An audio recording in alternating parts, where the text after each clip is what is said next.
بعد از وفات شخص اگر از او اموال باقی مانده باشد آن نباید بی‌صاحب ماند و باید حتما به کسی یا اینکه به دولت گذارد. این گونه اموالی که از این اشخاص میماند میراث نامیده می شود. میراث را چی گونه قبول میکنند؟ کی حقوق بیشتری گرفتن میراث را دارد؟ آیا در حقیقت دختری که الکی به شوهر برآمده است نسبت به پسران کمتر باید حصه میراثی را گیرد؟ و این و دیگر سوالها در برنامه مذکور ما به شما جواب خواهیم گفت.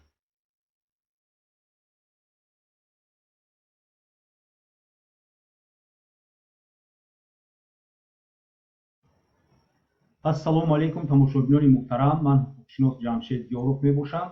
شما در کانال حقوق من مایو право قرار دارید. کانال مذکور یکی از لایحه‌های بنیاد بزرگمهر یاروف میباشد و برای بلند برداشتن سویه دانش حقوقی شما رسانیدن یاری حقوقی برای اشخاص محتاج روانه کرده شده است. شما میتوانید که سوالهایتان را به ما مستقیما در زیر همین نوار یا به واسطه شبکه‌های اجتماعی با رقم زیرین با ما روان کنید. در شرح همین ویدیو سوراخ‌های الکترونی ما نیز آورده می شود. مرحمت سوال داشته باشید، پیشنهاد داشته باشید وابسته به برنامه‌های ما با ما ارسال کنید. حتما ما به سوال‌های شما و پیشنهادهای شما دقت می‌دهیم.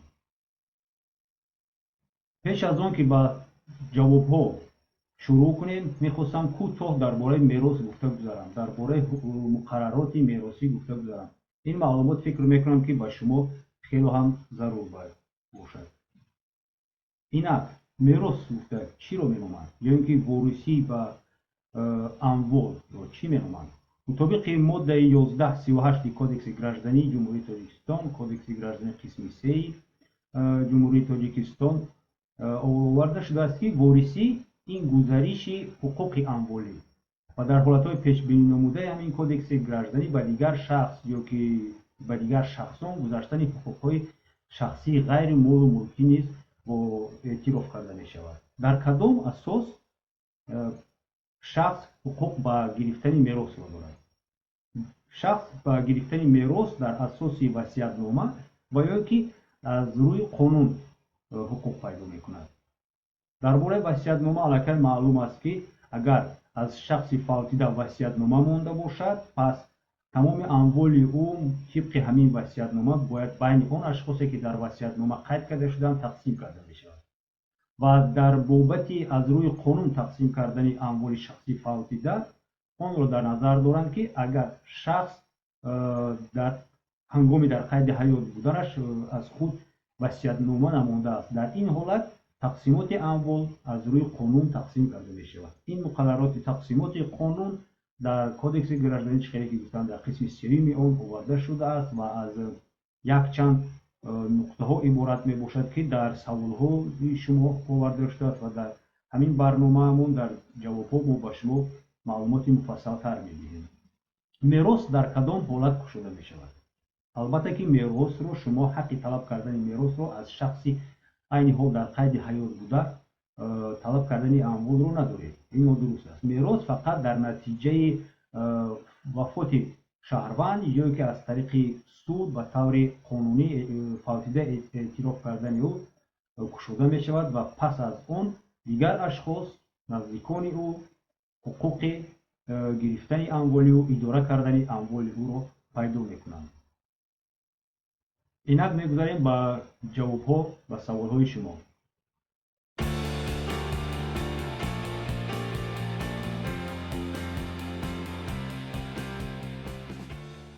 سوال یکم چنین می‌باشد: بابای ما وفات کرد. او دو پسر داشت که پیش از او فوتیده بودند. من دختری پسر کلانی او میباشم. از عمکم باشد دو پسر مانده است. حالا باشد وکیل آنها میگوید که میراث بابایم باید به 3 قسم برابر تقسیم کرده شود چون که ما 3 نفر میراثخوار باقی مانده ایم. یک یوریست دیگر با من گفت که حق من بیشتر باید باشد. فکر شما در این باره چیست؟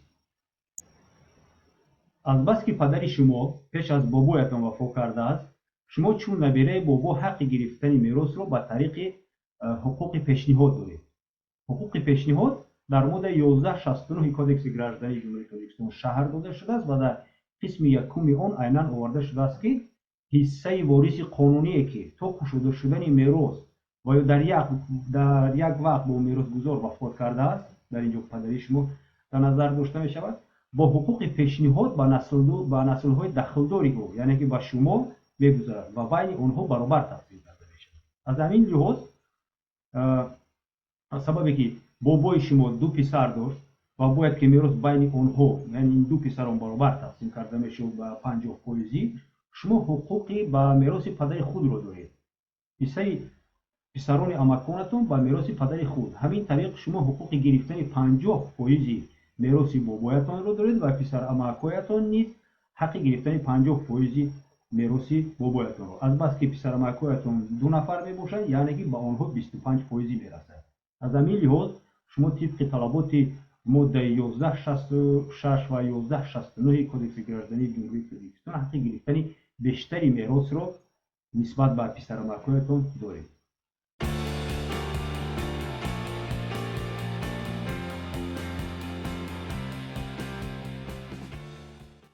ما یک منزل استقامتی را سال 1996 خصوصی کردیم. منزل به نام پدرم ثبت شده بود. پدرم سال 2015 وفات کرد. من با اویلم در آنجا تا حال زندگی داریم.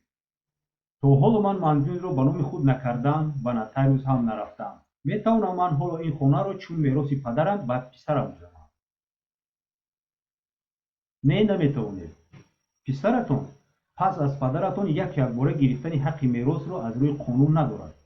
اگر پدرتون وصیت‌نامه ترتیب میداد و به پسرتون خانه را وصیت میکرد، این دیگر گپ بود. حالا باشد شما باید اول منزل را به نام خود گذرانید، یعنی که میراث را به طریق قانونی قبول کنید و بعدا در نتایج میتوانید که شرطنامه توفیق به نام پسرتون ترتیب داده آن را رسما مالی پسرتون کنید.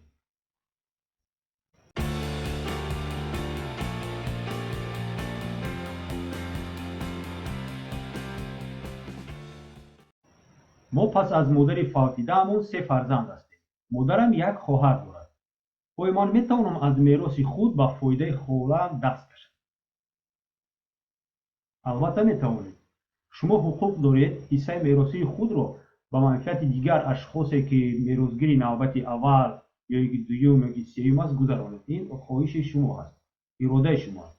خواهر مادر شما یعنی خاله شما وارث نوبت دوم از روی قانون به حساب میرود. شما میراث را به فایده خواهر مادرتون سپارید، پس خاله شما نیز در یک وقت میتواند که برابر دیگر فرزندان مادرتون میراث را قبول کند. این حق شما هست که میراث را به فایده اشخاص همان نوبت یا که نوبت دیگر گذرانید.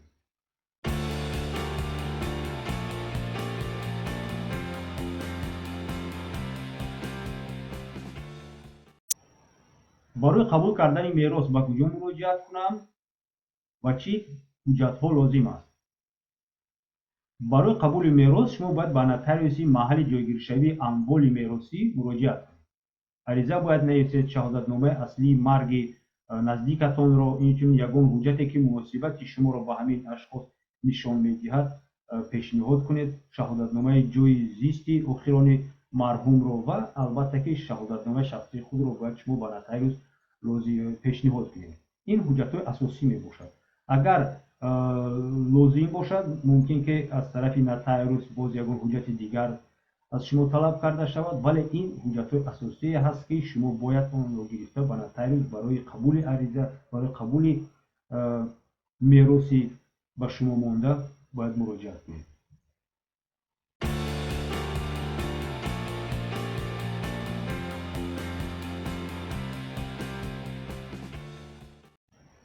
من در منزل بیبیم 15 سال زندگانی دارم. در همین مدت من او را نگاهبین میکنم. پیشتر او من را در وصیت‌نامه نوشته بود. حالا باشد من را خط زده. من میتوانم که به سود مراجعت کنم که نام من را از سر نریزد در وصیت‌نامه. باید گفت که مطابق طلبات ماده 1150 کودکس گراجدانی جمهوری تاجیکستان وصیت‌نامه این اراده اختیاری شهروند میباشد و کسی و یگان کس حتی سود نیز حقوق شخص را مجبور کردن وصیت‌نامه نوشتن، تغییر دادن این وصیت‌نامه، علاوه کردن یا که عموما رد کردن وصیت‌نامه را ندارد. وصیتگر یعنی که همین بی شما ҳуқуқ дорад ки умуман нишон надиҳад ки ба кадом сабаб шуморо ворид кардааст дар васиятнома, бо кадом сабаб шумо аз васиятнома хат задааст. Ин ҳуқуқи вай аст. меросгузор метавонад ки озодона васиятномаи тартиб додашудаашро дар дил хоҳ вақте ки ӯ мехоҳад тағйир диҳад ё ки умуман аз он даст кашад ва онро беэътибор ҳисоб кунад. ва чӣ хеле ки гуфтам, шумо ба ягон ҷо муроҷиат ҳам карда наметавонед оиди он ки ба тариқи судӣ маҷбур карда шавад бибиатон ки номи шуморо дар васиятнома гузаронад. Ин амали шумо бефоида мебошад ва фақат хароҷот аз тарафи шумо мешавад. тамошобинони муҳтарам, ин фақат як қисмати ҷавобҳо ба саволҳои шумо вобаста ба ҳуқуқи меросӣ буд. дар барномаи ояндаи мо ба саволҳои дигари шумо дар ҳамин бобат ҷавоб хоҳем гуфт. то боздид дар барномаҳои оянда.